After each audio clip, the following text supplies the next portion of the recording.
xilligii nabiga nabadgelyo naxariiskonkiisa ahaatee waxaa magaalada Madiina ku noolaa 3 qabiil oo Yahuuda, Banu Qurayda, Banu Nadiir iyo Banu Qaynuqaac. kuwa ugu fitnada iyo xadgudubka badnaa waxa ay ahaayeen Banu Qaynuqaac. qabiilkani waxa uu ahaa mid dahabka ka ganacsada. marka loo fiiriyo qabiilada kale Yahuuda, Banu Qaynuqaac waxa ay ahaayeen qabiil taajir ah. si dhaqaalahoodii iyo amnigoodii loo ilaaliyo waxa ay heshiis nabad ah ay kula jireen nabiga nabadgelyo naxariiskonkiisa ahaatee. heshiiskanina waxa uu ahaa magaalada Madiina maadaama Yahuuda ay la nool yihiin muslimiinta waa in aanay muslimiinta dhexdoodii fowdo iyo dagaal midna aysan kula kicin. haddii cadow uu soo weeraro magaalada Madiina waa in Yahuudana dhankoodii ay ka difaacaan magaalada. wax kasta oo dhaco waa in aanay Yahuudu aysan taageerin cadowga. heshiiskani oo labada dhinacba muslimiinta iyo Yahuuda faa'iido u wada lahaa.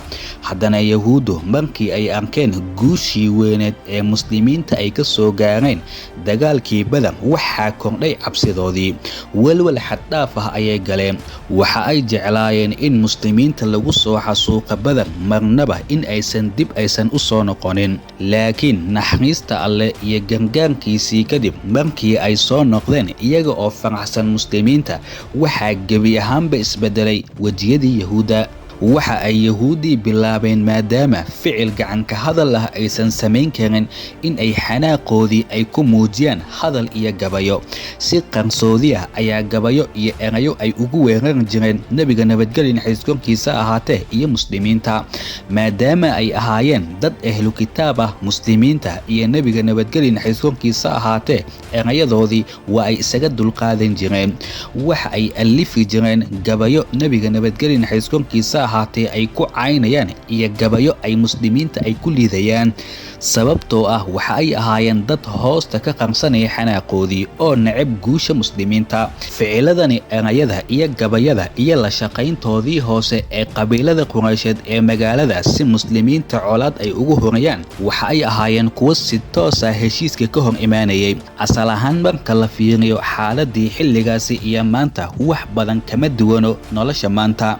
Yahuudii Madiina ku nooleed maadaama dahabka ay ka ganacsan jireen dad hodanna ay ahaayeen si muslimiinta looga saaro magaaladani Madiino awoodda magaaladanina si muslimiinta looga qaado dadkuna ay u kacaan waxa ay heshiise qarsoodi ah ay la samayn jireen mushrikiintii magaalada waliba kuwoodii ugu saamaynta badnaa ee qabiiladii Quraysheed. wax walba oo dhaqaale ah iyaga ayaa bixin jiray. mushrikiin badan marka ay rasuulka ay ka hor imaanayeen ayna diidayeen in uu nabi uu yahay asal ahaan waxa ay qaankood ay ku socdeen maalgelintii Yahuuda. mararka qaankood mushrikiin badan maadaama Yahuuda dana dhaqaale ay wadaagaan magaaladana ay ku wada nool yihiin waxa adkeed in ay kala doortaan muslimiinta oo magaalada qariib ku ah haddana aad u tirayan iyo dadka Yahuuda ee dhulkani wax badan degnaa. sidoo kalena ahaa dad hodan ah oo dadka oo dhan ay u wada yaqaan. sidaasi ayaa Alle iyo rasuulkiisii waxa ay ka dooran jireen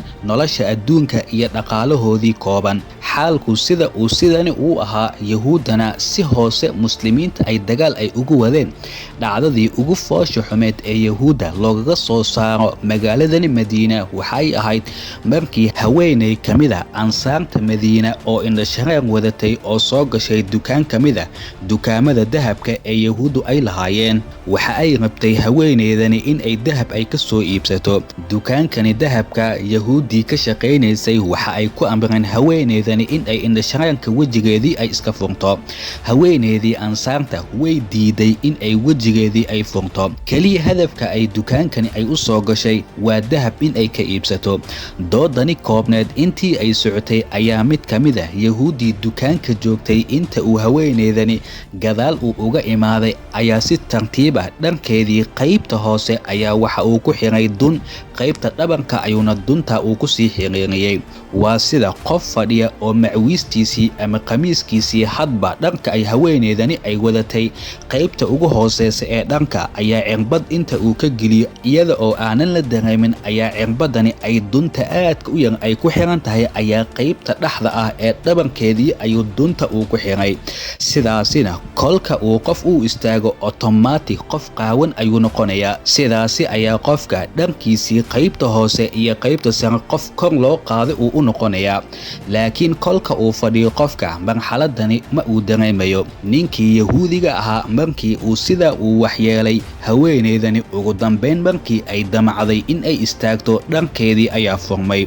yahuudii oo dhan ee dukaanka waxa ay bilaabeen in ay ku qosqoslaan haweeneydani dhanka uu ka furmay ee indhashareerka diidaneed in ay furto haweeneydii naxdin darteedii aad ayay u qeedhisay mid ka mid a muslimiinta oo waqtigaasi waddada maraya ayaa maqlay qaylada haweeneydani dukaanka ayuu ku soo leexday waxa ay yahuudii ay bilaabeen in ay la dagaalamaan ninka muslimka ahaa ee haweeneydani u soo hiiliyey ninkii muslimka ahaa inta uu xanaaqay ayaa ninkii yahuudda ahaa ay ishayeen ayuu dilay halkaasi ayuuna ku dhintay nin yahuudi ah yahuudii kale ee halkaa joogtay markii ay arkeen saaxiibkoodii in la dilay xanaaq dartiisii ma qof muslim ah ayaa ina dilay iyaga oo leh ayaa waxa ay isugu tageen ninkii muslimka ahaa ugu dambeynna isaguna gacanta yahuudda ayuu ku shahiiday sidaasi ayaana dhiig uu uga dhex daatay yahuudda iyo muslimiinta dhexdoodii heshiiskii nabadda ee muslimiinta iyo yahuudda dhex yaalayna yahuudda ayaa jebisay markii dhacdadani nebiga nabadgelya naxariis korkiisa ahaatee loo sheegay waxaa hal meel la isugu soo ururiyey yahuudii banu qaynuqaac waxa uu nebiga nabadgelya naxariis korkiisa ahaatee bilowgii uu ugu yeeray islaamka waxa uuna u sheegay mar kalena uu ugu celiyey in ay ka joogsadaan dhaqankani foosha xun ee magaalada ay ka wadaan haddii kale in ay la kulmi doonaan wixii ku dhacay gaaladii quraysheed ee badar ee dhowaan ay arkeen taasina in ay cashar ay u noqoto markii ay yahuudii intani ay maqleen waxa ay ku qosleen rasuulka iyaga oo si kibir iyo qanaaco ay ka muuqata u leh maxamedow ha ku sirmin guusha aad ka gaartay dagaal aad la gashay dad aanan dagaal aqoonin anagu ma nihin sidoodii oo kale waan naqaanaa dagaalka haddii aad nala dagaalamayso markaasi ayaad arki doontaa nooca dadka aynu nahay kadibna way ka tageen hadaladani jeesjeeska ah markii ay rasuulka nabadgelya naxariis korkiisa ahaatee ay ku dhaheen waxaa soo degay aayad qur'aan ah uu alle uu ku tilmaamaya ciribtoodii ku dheh kuwii gaaloobay waa la idinka adkaan doonaa adduunka aakhirana waxaa la idinku soo ururin doonaa jahannamo maxayse tahay halkaasi meel aad u foolxun suuradda al-cimraan aayadda 12 intaa kadib waxaa soo degay aayado nebiga nabadgelya naxariis korkiisa ahaatee alle uu ugu ogolaanayo haddii aad qoom khiyaanadoodii aad ka cabsato ka bax heshiiskoodii ogeysiina in aad heshiiska aad ka baxday sababtoo ah alle ma uu jeclo kuwa khiyaanada sameeya suuradda anfaal aayadda 58 bilowgii hore nebiga nabadgelya naxariis korkiisa ahaatee waxa uu ku qasbanaa heshiis maadaama uu kula jiray yahuudani banu qaynuqaac heshiiskani in uusan ka bixin laakiin maalin kasta yahuudii oo heshiiska jabiso mar ay wax dilaan mar ay muslimiinta iyo mushrikiinta ay iska hor keenaan mar ay nebiga ay caayaan mar ay muslimiinta ay gabayo ay ku soo liidaan mar ay dumarka muslimaadka ahna sidoo kale ay ku xadgudbaan khiyaanooyin aanan tiro lahayn ayay yahuuddu mar walba ay samayn jirtay ballantii ay nebiga ay la galeenna waxa ay ahaadeen kuwa aanan marnaba aanan fulinin alle waxa uu rasuulka uu u fasaxay haddii qoom uu heshiis uu kala dhaxeeyo uu ka cabsado khiyaanadoodii in aysan heshiiska daacad aysan u ahayn in uu heshiiska uu ka bixi karo kadib nebiga nabadgelya naxariis korkiisa ahaatee waxa uu buriyey heshiiskii kala dhaxeeyey waxa uuna gaaray go'aankiisii ugu dambeeyay ee ah in yahuudani laga saaro magaalada madiino xal aanan intaa ka ahayn oo u furnaa nebiga nabadgelya naxariis korkiisa ahaatee ma jirin waa in lagu kacaa qabiilkani hodanka ah ee banu qaynuqaac waxa uu nebiga nabadgelya naxariis korkiisa ahaatee magaaladii madiina uu uga tagay abulubaaba bin cabdulmundir calankii tawxiidkana waxaa loo dhiibay xamza waxa ayna muslimiinta ay u dhaqaaqeen dhanka iyo banu qaynuqaac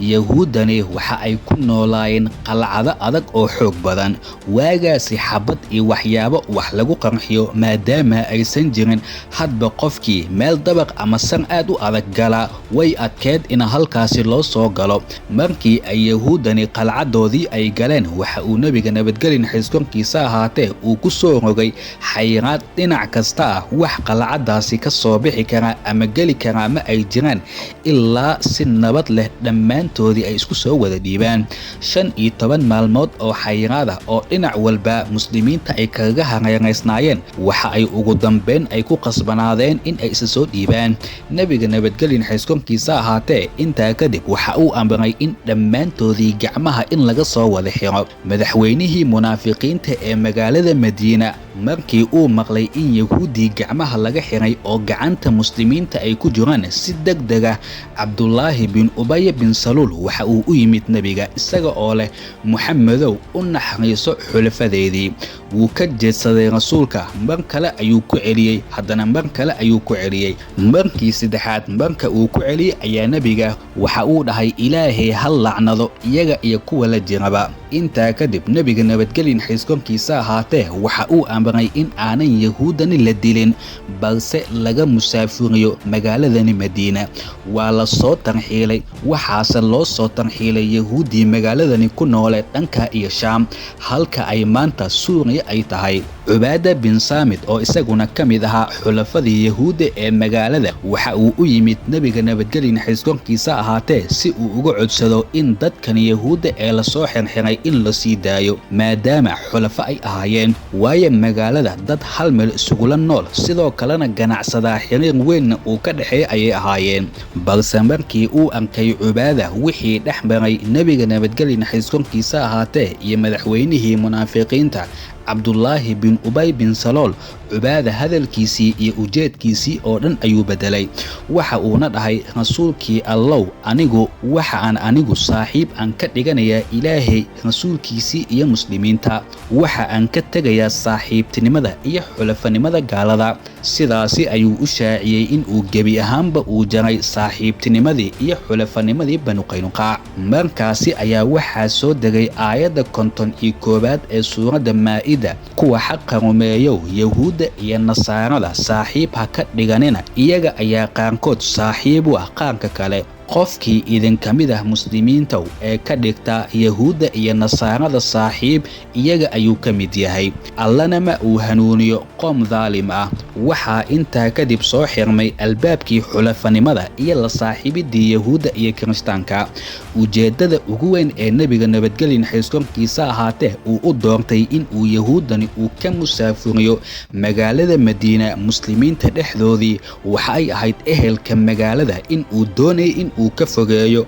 fidnadoodii iyo fasahaadkoodii si qatartoodii ay uga badbaadaan iyaga oo yahuudani naftoodii aanan la waxyeelaynin ayaa si nabad leh magaalada looga soo saaray waliba waxaa la siiyay 3 maalmood in ay magaalada ay uga baxaan 3 maalmood markii ay dhammaatay waxa ay ka ambabaxeen magaalada dhanka iyo Shaam ayayna aadeen markii magaalada laga saaray yahuudani xasilooni weyn ayaa magaaladii lagu arkay waxa uu qof walba uu arkay in ay ahaayeen virus ku dhex jiray oo hadba meel cillad maalin ka keena jasiiradii Carabta ee gacantii Nabi Maxamed nabadgelyo naxariis korkiisa ahaatee looga soo saaray yahuuda ayaa hadda 1400 sano kadib waxaa muuqata raadad ah in ay yahuuda dib ay ugu soo noqonayaan jasiiradani Carabta waa kuwa maanta dowladihii Carabta heshiis iyo isdhexgal la saxiixanaya yahuuda dhexdoodii waxaa ku dhex jiro kuwa aad uga xanaaqsan oo wali ciil u qaba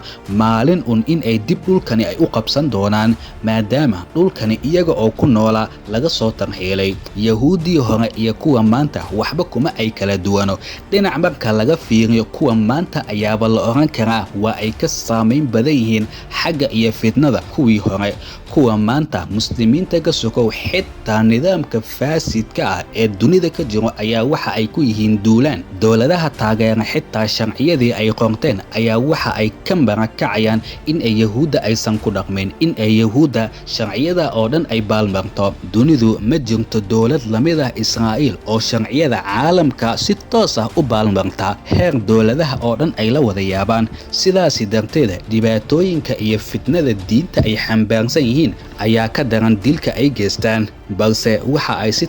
tartiib ah ay ugu soo noqonayaan yahuudda wadamadii muslimiinta. waxa ay xitaa dhowr wadamo ay ka furteen safaarado. waxa ayse u badan tahay dhulkanina sidii xilligii nebiga nabadgelyo naxariis korkiisa ahaatee looga soo tarxiilay mar kale in wadamadanina in laga soo tarxiili doono. iyaguna waxa ay u arkaan in ay dib ay u soo noqdeen boqortooyadoodiina in ay dib ay u soo noqotay iyo in ay cid walba ay la xisaabtami doonaan.